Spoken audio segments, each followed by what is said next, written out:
एबसुनि नखरनि सुबुंफोर आरो बानजाय आफाद जथायै एबसुनि बारग' आफादगिरि आरो बारग' एमएलए करेन्द्र बसुमतारीनि सारादु खुंगोन। एबसुनि बारग' आफादगिरि आरो बारग' एमएलए करेन्द्र बसुमतारीनि सारादुखौ फैगौ 10 नभेम्बराव खुंफुंगोन। मख'जाथावदि करेन्द्र बसुमतारीया थांनाय गोलाव सम बर' हारिनि थामोनथा रैखाथि हारि सिबिनाय समाज फोसाबनायजों लोगोसे गावखौ बावसोमनानै खामानि मावबोनाय सुबुंमोन। बेबायदिनो मोनसे समाव एबसुनि आफादगिरि जानानैबो बर' हारिखौ दैदेनदोंमोन आरो पानेरि बिधान सभा बियाबजों लोगोसे मासबाद बियाबनिफ्रायबो गाहाम हाबा मावनानै रायजो राजानि मददजों खेबथाम एमएलए जानो हादोंमोन करेन्द्र बसुमतारीया। थांनाय माखासे सान सिगां बारग' एमएलए करेन्द्र बसुमतारीया अबथिरा जिउ गोमानांदोंमोन। बेखौनो फैगौ नभेम्बर दाननि 10 खालाराव एबसुनि बारग' आफादगिरि आरो बारग' एमएलए करेन्द्र बसुमतारीनि सारादुखौ मिरु एबसुनि नखरनि सुबुंफोर आरो बानजाय आफाद जथायै लोगो नांनानै रौता सहरनि साखाथियाव थानाय जेबि हागजेर मेम'रियेल फरायसालिनि गेलेग्रा फोथाराव खुंफुंनो थिरांथा लायो। जानो गोनां हाबाफारियावनो गासै रायजो राजाफोरखौ फैनानै बाहागो लाफैनो थाखाय एबसुनि आफादगिरि दिपेन बर'आ खावलायहरदों। एबसुनि सासे मेंनो रोङै गोख्रों रिभलिउसनारि दैदेनगिरि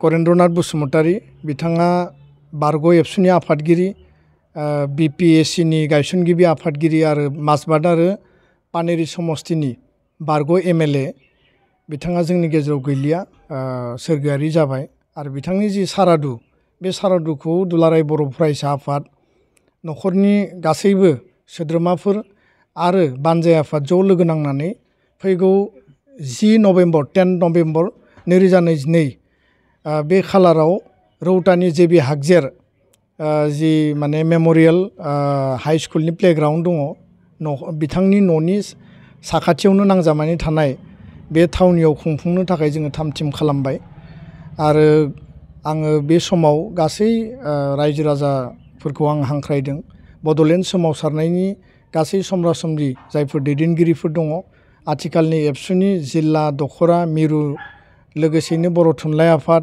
हारिमु आफाद गासै माहारियारि आफाद बिटिआर सरकारनि मानगोनां चिफ डेपुटि चिफनिफ्राय लानानै एमएलए इएम एमसिएलए आरो आसाम बिधान सभानि स्पिकार मानगोनां बिथां आसामनि केबिनेट मन्त्रि मानगोनां बिथां आरो एमएलएफोर लोगोसेनो गासै माहारियारि आफाद बेयाव बाहागो लागोन जोङो बिथांमोनखौ हांख्रायदों आरो बेयाव जोङो बिथांनि मुसुखायाव बिबार बावनाय फुंनि समाव जों लाखिदों आरो बिथांनि मुङै गांसे बिजाब बेखेवनाय आरो करेन्द्रनाथ बसुमतारीनि बड'लेण्ड सोमावसारनायाव जि गोख्रों माने लिडारशिप आरो बर' माहारियाव बिथांनि होलांनाय कन्ट्रिबिउसनखौ लानानै जोङो मोनसे स्पेसियेल डिसकासन लादों।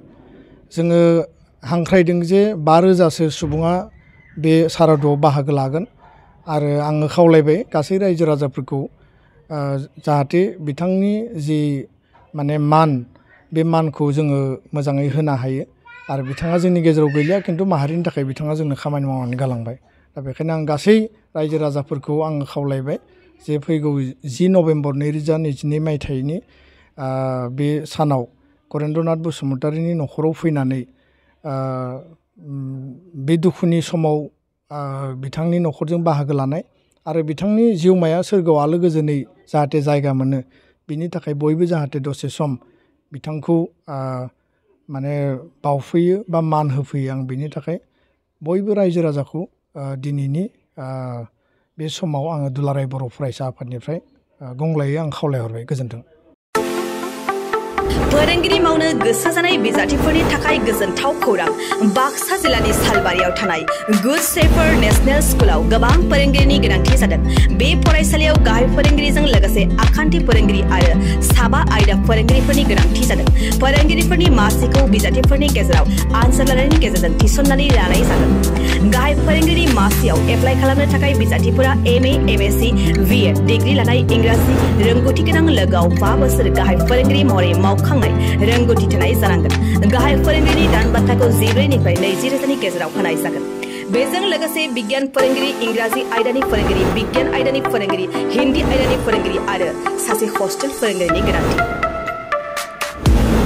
बेफोर आयदा फोरोंगिरिनि थाखाय गोसो गुदुं बिजाथिफोरा एप्लाइ खालामनोब्ला बिगियान फोरोंगिरिनि थाखाय बिजाथिया MSc आरो BEd डिग्री लानाय जाथारनांगोन।